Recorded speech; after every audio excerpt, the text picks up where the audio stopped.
राजन की आप बात देख ले जी। आज एजेंसीज जो है राजन को इंसाफ दिला रही है, ना कि उन लोगों को जिनको राजन ने मारा है। इतने तमाशे करने हैं, उससे बेहतर है राजन को 3 डुबकी गंगा में लगा दें, वो सारे पाप धुल जाएंगे। कोर्ट चलाने की जरूरत क्या है, इसके ऊपर केस चलाने की जरूरत क्या है? अच्छा, राजन आपको से इंसाफ करना है तो आप इंसाफ करें। अच्छा, मुझे राजन से एक ये बात आई, आपने राजन का नाम लिया तो राजन ने अभी तक ये कहा कि मैं एक हिंदू डॉन हूँ, जो मीडिया ने उसको पब्लिसाइज किया। जितने भी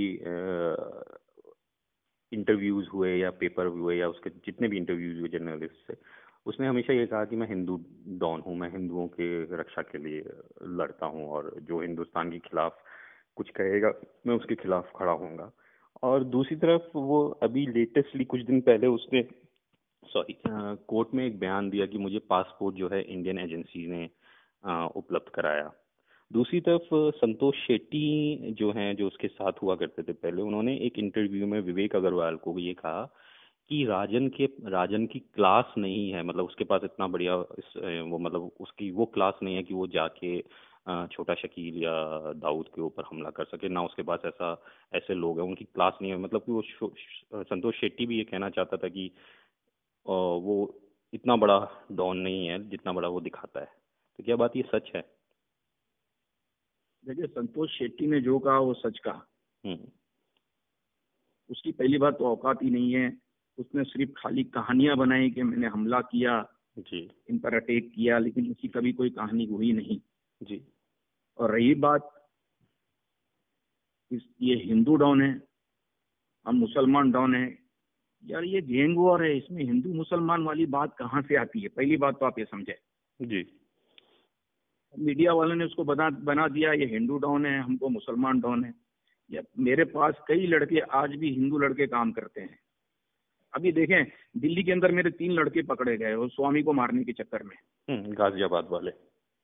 उसमें उसमें एक हिंदू है, एक मुसलमान है और एक क्रिश्चियन है। तो ये हिंदू और मुसलमान वाली कहाँ से बात आ गई? ये कार्ड खेलता है। और हिंदुस्तान के अंदर 125 करोड़ की आबादी है, सबके सब बेवकूफ है, ना समझे, तो इसकी बात को नहीं समझते। या पुलिस नहीं है, या अकेला एक राजन है जिसको पड़ी है पूरे हिंदुस्तान को संभालने की, फौज नहीं है। ये तो उनको समझ में आनी चाहिए एजेंसीज को। जबरदस्ती उसको दिल्ली में ले जाके रख दिया है, जिधर केस है वहां भेजना चाहिए। नहीं, उसको तो इसलिए दिल्ली रखा है मतलब क्योंकि एजेंसी जो है, सुने मेरी बात सुने जी। इसका मतलब है एजेंसी क्राइम कराती थी इससे। तो मैं समझता हूँ कि ये पूरा, अब पासपोर्ट ये कह रहा है पासपोर्ट इन्होंने दिया है, तो ये क्या लोग अंधे हैं, कान से बहरे हो गए हैं, समझते नहीं है? और जिन लोगों को मारा है उनको इंसाफ नहीं दिलाएंगे? ये कौन सा कानून है? क्या सबके लिए हिंदुस्तान में कानून अलग अलग बना हुआ है?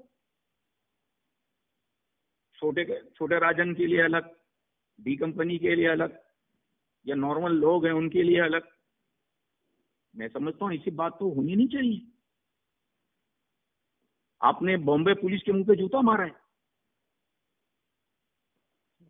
उसकी एक बात पर कि वो बॉम्बे पुलिस हमसे मिली हुई है। पहले वो तो प्रूफ करो ना कि बॉम्बे पुलिस हमसे मिली हुई है कि नहीं है। खैर वो कोई मसला नहीं हमारे लिए, जिस दिन हमें मिलेगा हम मार देंगे उसको। मतलब चांस लिए बैठा हूँ।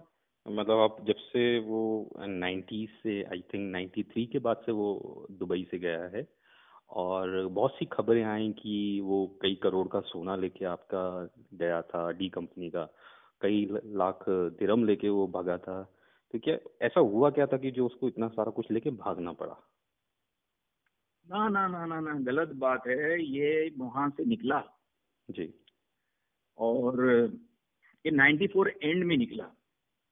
93 के इंडियन कॉन्सुलेट ने इसका पासपोर्ट जब्त कर लिया, इसने रिन्यूअल के लिए भेजा था। जी। इसका पासपोर्ट आप चेक करा लें, इसका पासपोर्ट वो लोगों ने रोक लिया दुबई में। और ये वहां से निकला है 94 में। ये कोई बम ब्लास्ट की वजह से नहीं निकला, इसने एक कहानी बना दी। और 93 में बम ब्लास्ट हुआ है और ये 94 में निकला है। 93 दिसंबर 26 दिसंबर में भाई की बर्थडे थी, उसमें इसने डांस किया, जो एक क्लिप चली थी, याद होगा आपको, डांस कर रहा है जी। वो अगर ये अलग होता 93 की वजह से तो डांस नहीं करता। ये जब तक था और ऐसी कोई बात थी नहीं, तो जब अचानक वहां से निकला, ये वहां मुंडी कट पासपोर्ट कहते हैं ना, वो तस्वीर चेंज कर देते थे ना, उसको मुंडी कट कहते हैं, तो उसमें ये वहां से निकल गया और ये वहां से चला गया एकदम उधर मलेशिया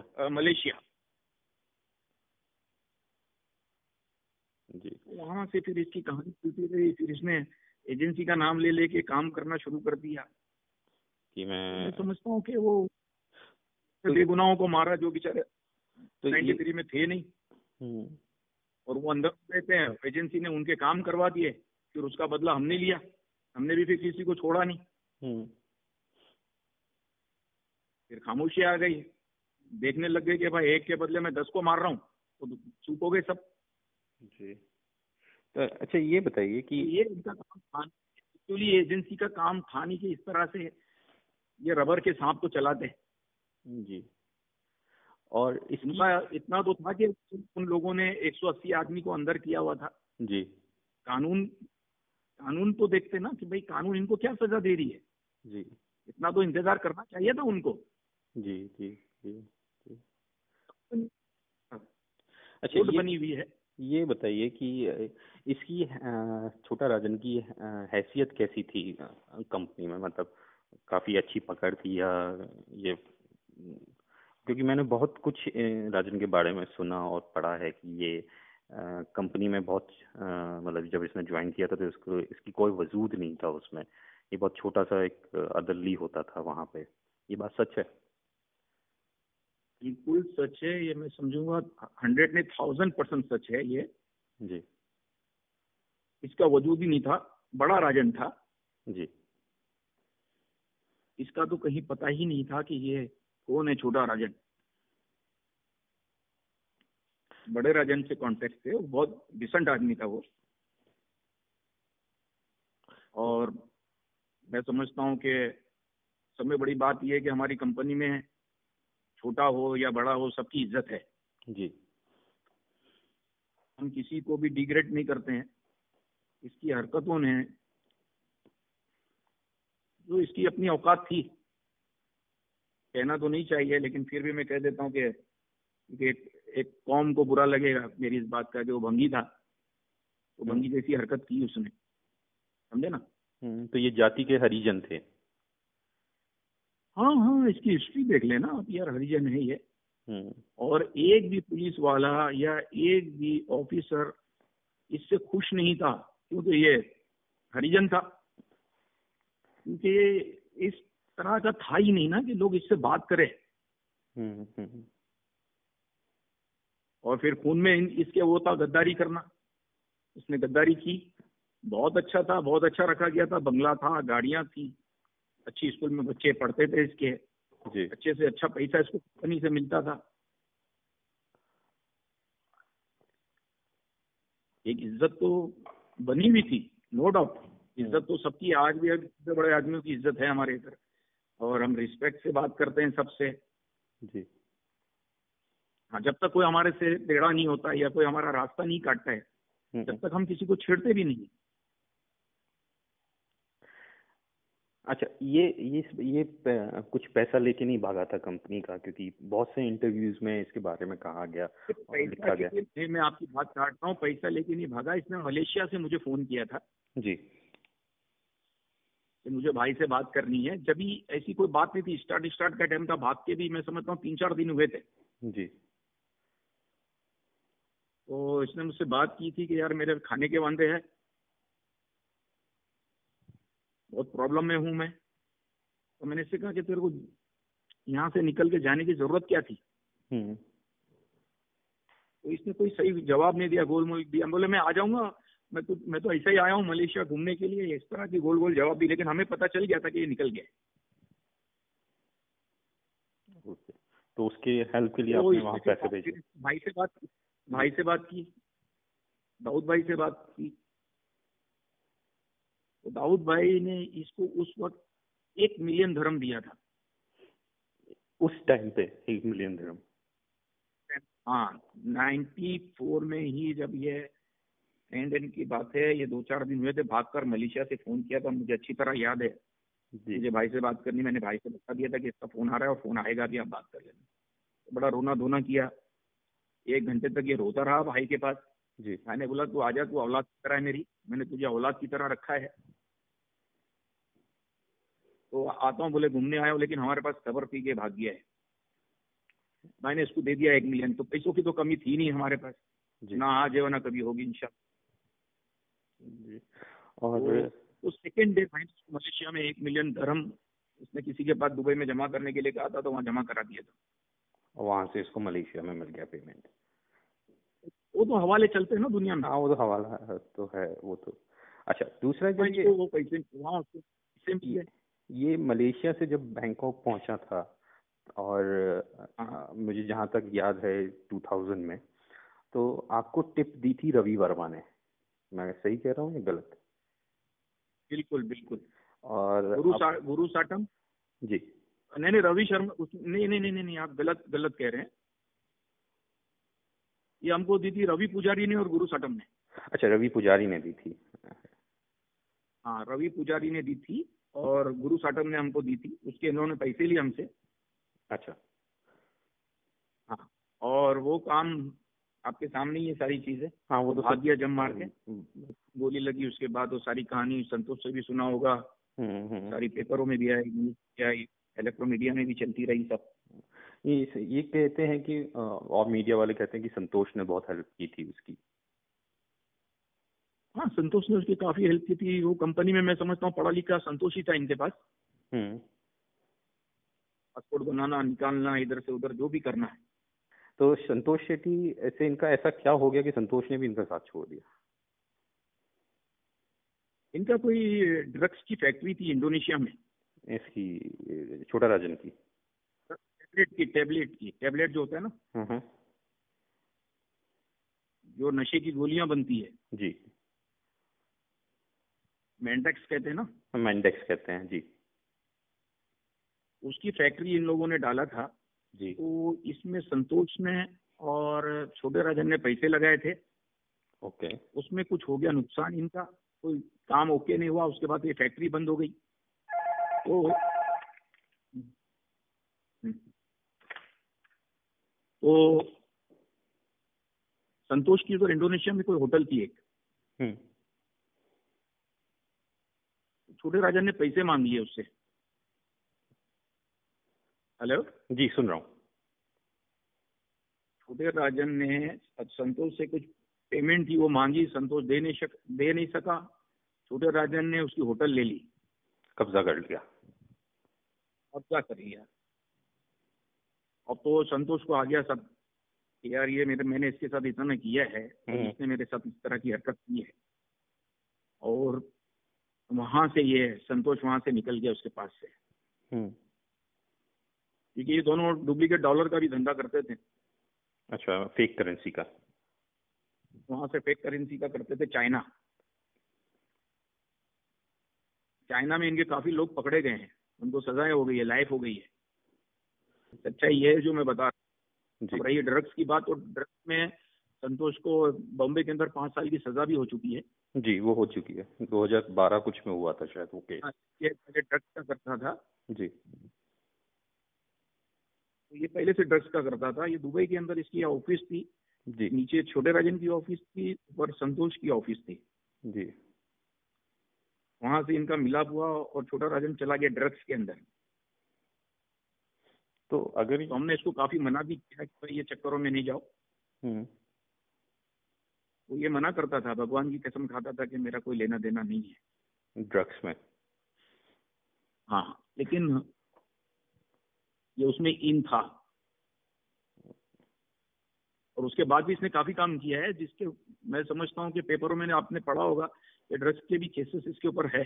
चल रहे हैं कुछ, लेकिन उसमें कुछ मिला नहीं है अभी तक, कुछ एविडेंस नहीं मिले हैं। नहीं, मैंने कहा ना भाई, ये तो सब एक एक नाटक है एजेंसी का। मैं तो खुद कह रहा हूँ कि उसको गंगा में ले जाओ, 3 डुबकी लगा दो, उसको सारे पाप धुल जाएंगे। केस चलाने की जरूरत क्या है? आप तो छोटे राजन को इंसाफ दिला रहे हो, पब्लिक को कहाँ दिला रहे हो, जिनको मारा इसने। आपके मीडिया ने इसको बढ़ाया है कि ये हिंदू डॉन है। मैं तो खुद कह रहा हूँ, और आप खुद कह रहे हैं कि कहाँ से हिंदू डॉन हो गया। गैंग वॉर लड़ रहा है वो आदमी।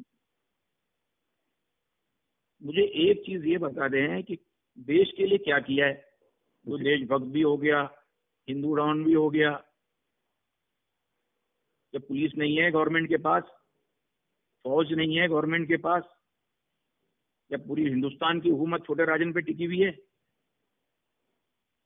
वो क्या शर्म की बात है? इस तरह की बात होती है, शर्म की बात है। वो देशभक्त गैंगस्टर से आप इस तरह की मतलब सारा ऐसा उसको, मैं समझता हूँ कि ये सारी चीजें होनी नहीं चाहिए। ये देशभक्त तो इसलिए कहलाएगा क्योंकि ये डी कंपनी के खिलाफ इंफॉर्मेशन दे रहा था, तो इसलिए ये देशभक्त कहलाया। क्योंकि यार ऐसे हजारों लोग हैं, वो सब कहाँ गए देशभक्त लोग? कितनों ने इन्फॉर्मेशन दी होगी। और मैं समझता हूँ इसने ऐसी कौन सी इन्फॉर्मेशन दे दी जिससे हमको नुकसान पहुंचा है। आप मीडिया से पूछें, मीडिया जो जिन्होंने चलाया है, और मैं समझता हूँ कि पुलिस वालों से पूछ लें, एजेंसी से पूछ लें आप कि भाई आपने कौन से देशभक्ति का काम इससे कराया, जरा हमें भी तो बताएं। अब मैं किसी को मार दूं और मैं ये कहूं कि भाई ये फलाना तो फलाना था जी, मेरे इंटरव्यू पे अगर ये चलता है मामला, तो मैं भी देशभक्त हूं। फिर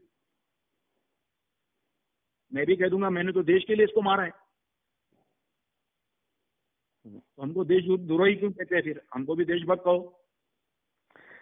अच्छा, जैसे आपने राजन के लिए कहा कि ये ड्रग्स और फेक करेंसी, फेक डॉलर में था, ये भी कहा जाता है कि डी कंपनी जो है वो भी हिंदुस्तान के लिए फेक करेंसी का बिजनेस करती है। क्या ये सच है? यार हमारे पास असली इतना है कि रखने की जगह नहीं है, तो हम उसको क्या करेंगे फेक करेंसी को लेकर करके। नहीं, तो इसमें आपको कोई इन्वॉल्वमेंट नहीं है कि जो कहा जाता है नेपाल बांग्लादेश के रास्ते? कहीं से भी नहीं, कहीं से भी नहीं। अगर कोई करता है, कोई मुसलमान करता है, तो वो मुसलमान के साथ हमारा नाम लगा दिया जाता है। ओके, तो मतलब आप कहना चाह रहे हैं कि आपका कोई इन्वॉल्वमेंट नहीं है फेक करेंसी में? बिल्कुल नहीं। एक आदमी ने अगर स्टेटमेंट दिया हो ना, जो भी ऑफिसर मैं समझता हूँ केस बनाता होगा, उसको बोलो अगर उसकी औलाद है तो वो उसके सर पे हाथ रख के कसम खा के कहे कि हम फेक करेंसी का करते हैं, ड्रग्स का करते हैं, तो हम मान ले। मतलब आप फेक करेंसी और ड्रग्स बिल्कुल नहीं करते? हम लगा तो मैं समझता हूँ बहुत आसान है जी। अभी हम लाखों लोगों का मतलब बच्चों को स्कूल के लिए पैसे देते हैं, लोगों को बाहर भेजते हैं, अच्छे से अच्छा काम करते हैं। वो तो टीवी पे नहीं दिखा था, वो तो पेपर में नहीं आता कि हमने अच्छे काम किए हैं।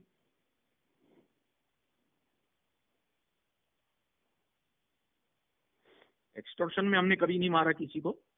लड़के करते हैं तो करते थे, एक सिस्टम चल रहा था, वो चल रहा था। बाद में फिर हमने मना कर दिया। आज 15 बरस हो गए। एक फोन कॉल देखें आप मेरे किसी भी आदमी का, कंपनी के किसी भी आदमी का, हमने किसी को धमकी दी है? हम तो छोड़ेंगे नहीं। जो हमारे बीच में आएगा, हमको कोई छेड़ेगा तो हम छेड़ेंगे नहीं, छोड़ेंगे नहीं। हाँ, पिछले 15-20 सालों में कोई आपके मतलब कंपनी से कोई ऐसा नहीं है कि एक्सटॉर्शन कॉल? जरूरत देखिए, हम हमारे हर आदमी की हम सारी इच्छाएं पूरी कर लेते हैं जी। अच्छी चीज हो, घर में बेचारे के कुछ गम की बात हो, शादी की बात हो, घर हो, उनको महीने का मंथली जो है, जो मर गए हैं उनके घर पैसे जाते हैं। हमने किसी को रास्ते पे छोड़ा नहीं है। मतलब आपने एक तरह से कर रखा है, जो कंपनी में इन्वॉल्वमेंट जिसका था और उसका डेथ हो गई है, तो एक तरह से आपने पेंशन सिस्टम कर रखा है, जैसे सरकार पेंशन देती है। सिस्टम कर रखा है। आज भी फैमिली, उनको किसी भी चीज की जरूरत होती है, हम बिल्कुल खड़े में, जब तक हमारी सांस है हम खड़े में उन लोगों के लिए। क्योंकि उन्होंने हमारे लिए किया है, तो हम उनके लिए अगर करते हैं तो मैं समझता हूँ कोई एहसान वाली बात नहीं है, और हमारा फर्ज बनता है कि हम उनके लिए करें। जी। अच्छा, एक चीज मैं जानना चाहता हूँ कि अभी हम जैसे चर्चा ये आपस में बात करते करते 93 की जैसे बात आई थी, और याकूब पे भी आपने कहा, तो कभी टाइगर से आपकी मुलाकात होती है 93 के बाद, कभी हुई हो? नहीं नहीं नहीं, बिल्कुल नहीं। मैंने पहले भी कई मरतबा कहा है कि हमारा उसके साथ कोई भी रास्ता नहीं है, कोई भी कांटेक्ट नहीं है। उसका पता ही नहीं कि वो कहाँ है। जी। उसका उनका पता ही नहीं है, क्योंकि बहुत से इन टीवी में न्यूज़ आती रहती हैं कि टाइगर मेमन बी कंपनी के साथ हैं, और या फिर पाकिस्तान में है या अरब में कहीं है। किसी के लिए कुछ कह देना बड़ा आसान है, किसी पे इल्जाम लगा देना या किसी को किसी मुल्क में बता देना कि ये इस मुल्क में है, तो बहुत इजी होता है। जी। अच्छा अभी शकील। आप देख लें, छोटा राजन बोला था मैं मलेशिया में हूँ, हम्म कभी इंडोनेशिया में हूँ, कभी बैंकॉक में हूँ, निकला ऑस्ट्रेलिया में, आपने देखा है। ऑस्ट्रेलिया में निकला था, लेकिन वो ऑस्ट्रेलिया में भी 2012 के आसपास पहुंचा, 11-12 के आसपास। उससे पहले तक तो वो कभी इंडोनेशिया भी में कहीं था। कभी भी था ना, लेकिन एक उसकी एक इंफॉर्मेशन आई थी मेरे पास, तो उस पर मैंने वर्क किया था ना, और वो भी एजेंसी ने उसको भगाया वहां से, वरना तो मर गया होता। अच्छा, आप लोग गए थे ऑस्ट्रेलिया इसके लिए? बिल्कुल बिल्कुल, इसी के आदमियों ने मुझे इंफॉर्मेशन दी थी। अच्छा। वो उस पर मैंने बड़ा काम किया था।